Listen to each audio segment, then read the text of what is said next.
अभी तक $125 बिलियन का लॉस हो चुका है अडानी ग्रुप को, और साथ ही साथ अपना 20,000 करोड़ का FPO भी वापस लेना पड़ा है। We have withdrawn the FPO. और मार्केट में अडानी ग्रुप के लिए ट्रस्ट फैक्टर भी कम होते जा रहा है, और इन सब के पीछे का रीजन है हिंडनबर्ग की रिपोर्ट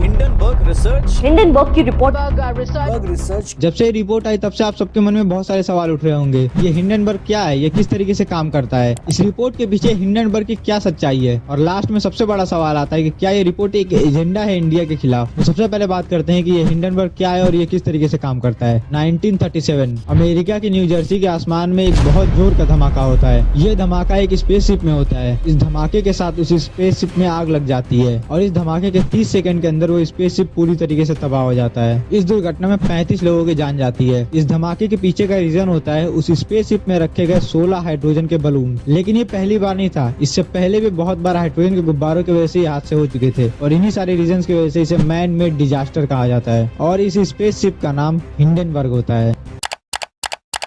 इस हादसे के ठीक 80 साल बाद साल 2017 में एक कंपनी की शुरुआत होती है, हिंडनबर्ग रिसर्च, जिसका मकसद होता है कि शेयर मार्केट में हो रही गड़बड़ी को लोगों के सामने लाना, ताकि जो इन्वेस्टर्स हैं उनके पैसों को डूबने से बचाया जा सके। हिंडनबर्ग खुद को एक एक्टिविस्ट मानते हैं, लेकिन उसके पीछे की जो सच्चाई है उसके बारे में हम आगे बात करेंगे। इस हिंडनबर्ग रिसर्च की शुरुआत करने वाले नेथन एंडरसन है। इन्होंने अपनी पढ़ाई कनेक्टिकट यूनिवर्सिटी से इंटरनेशनल बिजनेस में किया है। इसके बाद उन्होंने अपने काम की शुरुआत एक डाटा कंपनी के साथ किया था, जिसमें उनको इन्वेस्टमेंट कंपनियों के साथ काम करने का मौका मिला था, जहाँ पर उनको लगता था कि ये शेयर मार्केट के बारे में उतना नहीं जानते हैं, बस ऊपर ऊपर की बात कर रहे हैं, और वहीं से इनको आइडिया आता है हिंडनबर्ग रिसर्च का। नेथन एंडरसन के जो रोल मॉडल है वो भी काफी अमेजिंग पर्सनालिटी है। नेथन एंडरसन अपना रोल मॉडल अमेरिकी अकाउंटेंट हैरी मार्को पोलो को मानते हैं, जिन्होंने 2008 में बेर्नार्ड मेडॉफ पॉन्जी स्कीम से जुड़े करप्शन को लोगों के सामने लाया था, और इसके ऊपर नेटफ्लिक्स ने एक सीरीज बनाई है, the monster of street wall. Hindenburg के बारे में ज्यादा इन्फॉर्मेशन अवेलेबल नहीं है। विकिपीडिया में लिखा है कि इसमें सिर्फ 5 लोग काम करते हैं, लेकिन उनकी आइडेंटिटी क्या है, वो किस तरीके से काम करते हैं, क्या करते हैं, कैसे करते हैं, उनके बारे में कोई भी इन्फॉर्मेशन अवेलेबल नहीं है। हिंडनबर्ग के काम करने का तरीका काफी कॉम्प्लिकेटेड और रिस्की है। ये किसी कंपनी के अगेंस्ट रिपोर्ट बनाने के लिए कुछ मेजर पॉइंट्स को देखते हैं, जैसे अकाउंटिंग फ्रॉड, कंपनी के इंपॉर्टेंट पोजीशंस पे किसी डिस्क्वालीफाइड पर्सन का होना, पैसे का लेन देन जो डाउट क्रिएट करता हो, किसी तरीके के इनलीगल कंपनीज या फिर बिजनेस के साथ में कनेक्शन होना, जैसे मेजर पॉइंट होने पर ये उस कंपनी के अगेंस्ट रिसर्च करते हैं। इनका कहना है कि ये अपने रिसर्च को काफी डीप लेवल पे करते हैं, और इसीलिए उनको काफी समय लगता है किसी रिपोर्ट को तैयार करने के लिए। अडानी ग्रुप के अगेंस्ट भी इन्होंने जो रिपोर्ट लाया उसमें भी इनका कहना है कि इन्होंने इस रिपोर्ट के लिए 2 साल डीप रिसर्च किया है, उसके बाद जाकर ये रिपोर्ट बनी है। सवाल आता है कि क्या सच में हिंडनबर्ग एक एक्टिविस्ट है, या फिर इस रिपोर्ट के पीछे हिंडनबर्ग का कोई अपना मोटिव है। देखिए, एक बात आप समझिए कि यहाँ पर कोई भी समाज सेवा करने नहीं बैठा है। ऐसे ही जो हिंडनबर्ग है वो भी यहाँ पर कोई एक्टिविस्ट नहीं है, वो भी ये सब पैसे के लिए ही कर रहा है। और हिंडनबर्ग के पैसा कमाने का तरीका है शॉर्ट सेलिंग।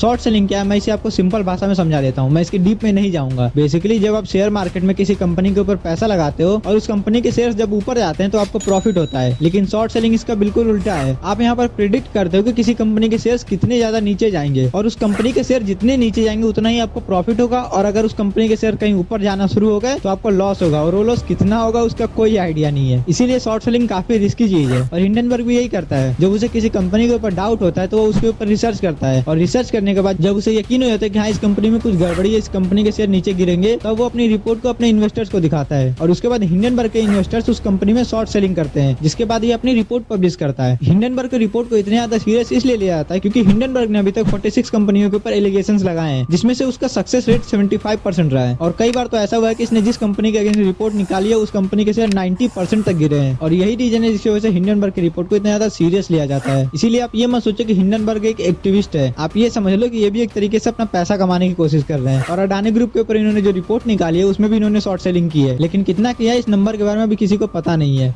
लास्ट में सबसे बड़ा सवाल आता है कि क्या हिंडनबर्ग की ये रिपोर्ट एक एजेंडा है।